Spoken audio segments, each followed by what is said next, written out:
একসময় একটা পরিবারে ৩ জন থাকত। রমেশ, তার স্ত্রী কীর্তি আর তাদের ৮ বছরের ছেলে রাহুল। রমেশ কোনো ফ্যাক্টরিতে কাজ করত আর তার স্ত্রী ঘর সামলাত।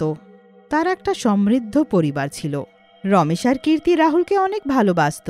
সব ভালোই চলছিল। তারপর একদিন রাহুল নিজের মাকে বলে, মা, আমার জন্মদিন আসছে, তুমি জন্মদিনে আমার কি করবে?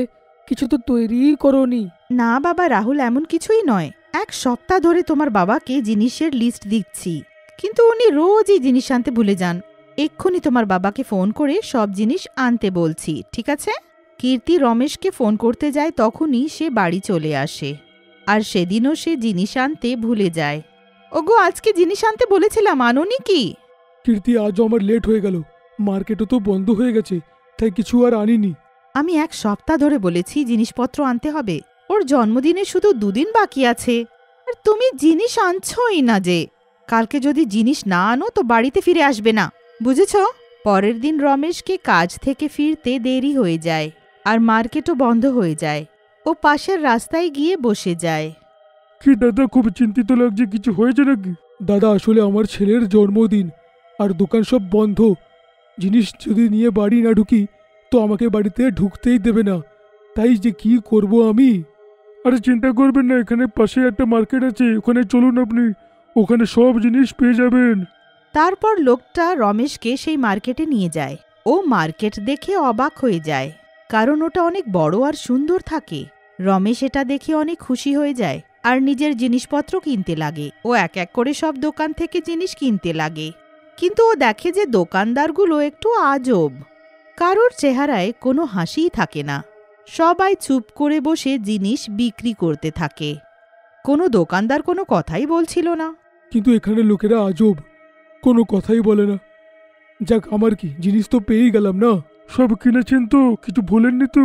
না না, সবই নিয়েছি, কিচ্ছু ভুলিনি, সব নিয়েছি। কিন্তু এত জিনিস নিয়ে আমি বাড়ি ফিরবো কি করে? কোনো তো রিক্সাও দেখছি না। তাই ভাবছি একটা রিক্সা পেলে ভালোই হতো।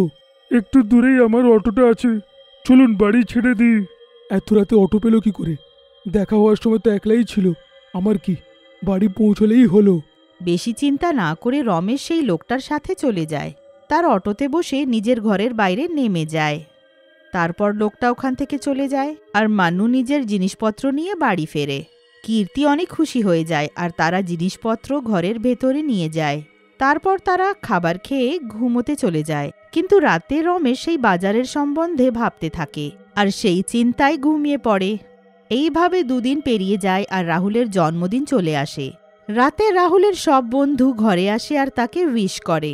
কীর্তি জন্মদিনের ব্যবস্থায় ব্যস্ত হয়ে যায়। ও ভেতর থেকে কেক আনে আর ওটা টেবিলে রেখে দেয়।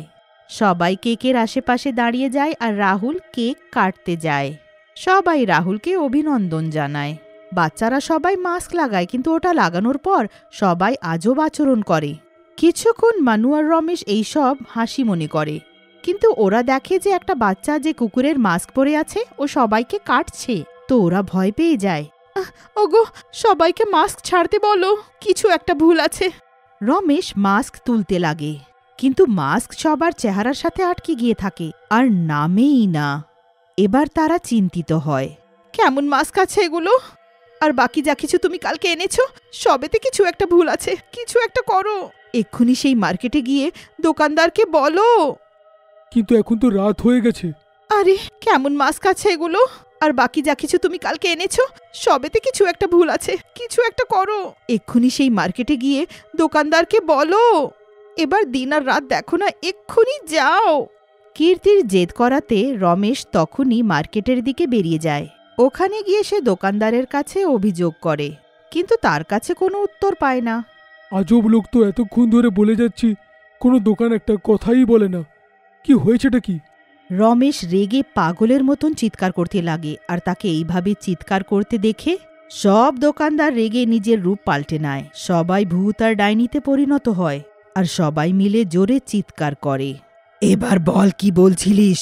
বল বল, তোর কি সমস্যা? এতগুলো ভূত আর ডাইনিকে দেখে রমেশ ভয়ে পিছিয়ে যায়। এসব কি? সাধারণ লোকেরা ভূত ডাইনি কি করে হয়ে গেল? কেমন মার্কেট? কি হচ্ছেটা কি? এটা কোনো সাধারণ বাজার নয়, এটা আমাদের বাজার, ভূত আর ডাইনির বাজার। হ্যাঁ, আর এখান থেকে কেনার জিনিস কালো জাদু করা। এসব কি বলছো তুমি? তার মানে নিজের ছেলের জন্মদিনের জন্য যা যা আমি কিনেছিলাম সব কালো জাদু করা? হ্যাঁ, ওতে কালো জাদু করা হয়েছে। এরম করো না, আমার বাড়িতে বাচ্চারা মাস্ক পরে আজব কাণ্ড ঘটাচ্ছে। আমি জানতাম না এটা ভূত আর ডাইনিদের মার্কেট। রমেশ সব ভূত আর ডাইনির কাছে মিনতি করে, কিন্তু কেউ তার কোনো কথা শোনে না। অবশেষে বাড়ি ফিরে ও পুরো ঘটনাটা নিজের স্ত্রী কীর্তিকে বলে। কীর্তি সব শুনে মাথায় হাত দেয়। হে ভগবান, কোন মার্কেট থেকে জিনিস আনলে? এবার আমরা কি করব? কিছু ভাবো।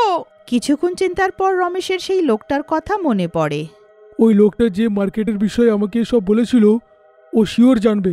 কিন্তু ওকে খুঁজবে কোথায়? ওকে খোঁজার দরকার নেই। দেখো, এসে গেছে। জন্মদিনে আমি ওকে ডেকেছিলাম। দেখো, তুমি এমনভাবে হাবভাব করবে যেমন মার্কেটের ব্যাপারে কিছুই জানো না। তারা লোকটাকে নিতে দরজার দিকে যায় আর তাকে স্বাগত জানায়। বাচ্চাদেরকে আজব আচরণ করতে দেখে লোকটা অনেক খুশি হয়। লোকটা অবাক হয় যে রমেশ এত স্বাভাবিক কেন। বাচ্চারা সবাই আজব আচরণ করছে, তবুও সে এত খুশি আছে। রমেশ লোকটার জন্য খাবার আনে। ওটা খেয়ে লোকটা অজ্ঞান হয়ে পড়ে যায়, আর জ্ঞান ফেরার পর ও নিজেকে বাধা পায়। আরে কি, আমাকে কেন বেঁধেছেন? এবার চুপচাপ সব সত্যি কথাগুলো তুই বল। কেন করেছিস সেটা? কি করেছি? ছাড়ো আমাকে। এরম ধরে রেখেছো কেন? আমরা তোমাকে খুলবো না।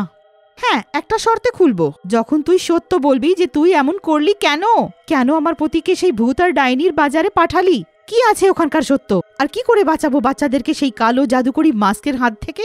রমেশ আর কীর্তি যখন লোকটাকে পুলিশের হাতে দেওয়ার হুমকি দেয়, তখন সে পুরো সত্যটা বলে। হ্যাঁ, আমি সবকিছু জানতাম মার্কেটের বিষয়, আর আমি ইচ্ছে করে ওখানে পাঠিয়েছি। এতে তোমার কি লাভ? আমি বাধ্য। ওই ভূত আর ডাইনি আমার বাচ্চাকে দখল করেছে। ওরা বলেছে যে যদি আমি 10টা বাচ্চা না দিই তাহলে আমার বাচ্চাকে তারা ছাড়বে না। আর যখন তুমি বললে তোমার ছেলের জন্মদিন, খুব খুশি হলাম। অনেক বাচ্চা আসবে, তার বিনিময়ে আমার বাচ্চাকে আমি ওখান থেকে ছাড়িয়ে নেব। তুমি নিজের একটা বাচ্চার জন্য এতগুলো বাচ্চার বলি দিয়ে দেবে? তাহলে কি করব? আমার কাছে তো অন্য রাস্তা নেই। আমরা তোমার বাচ্চাকে বাঁচানোর কোনো উপায় খুঁজব। সবাই মিলে লোকটার বাচ্চাকে বাঁচানোর উপায় ভাবে। তারপর একটা উপায় খুঁজে পায়। এবার কীর্তি সেই মার্কেটে যায়। ও প্রত্যেক দোকানে গিয়ে বেশ মনোযোগ দিয়ে দেখে। একটা দোকানে ও একটা বাচ্চা দেখতে পায়, যাকে দিয়ে দোকানদার চাকরি করাতে থাকে। কীর্তি বুঝে যায় যে এটা নিশ্চয়ই সেই লোকটার বাচ্চা। আমার এই জিনিসপত্র আর 2 প্যাকেট আটা, আর ওখান থেকে একটা প্যাকেট, সব প্যাক করে দাও। দোকানদার সব প্যাক করে দেয়। এবার কীর্তি নিজের চাল চলে। আমার গাড়িটা তো ওখানে আছে, আমি এই জিনিসপত্র ওখানে নিয়ে যাব কি করে? আপনি ওই বাচ্চাটাকে বলুন আমার জিনিস আমার গাড়িতে উঠিয়ে দেবে। কীর্তি বাচ্চাটাকে নিজের সাথে নিয়ে যায়। ওখানে তার কোনো গাড়ি থাকে না, বরং সেই লোকটা নিজের অটো নিয়ে দাঁড়িয়ে থাকে। বাবা ছেলে পরস্পরকে দেখে খুশি হয়ে যায়। তাড়াতাড়ি ভেতরে বসো, সময় নষ্ট করো না। কীর্তি বাচ্চাটাকে ভেতরে বসিয়ে ওখান থেকে তারা বেরিয়ে যায়। তারপর তারা সোজা বাড়ি চলে আসে। সেই লোকটার ছেলেকে তারা বাঁচিয়ে নেয়, কিন্তু এবার চিন্তা থাকে সেই বাচ্চাদের যারা মাস্ক পরে থাকে। এবার তোমার ছেলে তো তুমি পেয়ে গেছো, এই বাচ্চাদেরকে ঠিক করবো কি করে? মাস্কগুলো আটকে গেছে। আমি জানি কি করে ঠিক হবে। এই মাস্ক পেপারের এতে জল ঢেলে দিন, তাহলে সব ঠিক হয়ে যাবে। সবাই মিলে বাচ্চাদের উপরে অনেকগুলো জল ঢালে, আর কাগজের মাস্ক গলে বেরিয়ে যায়।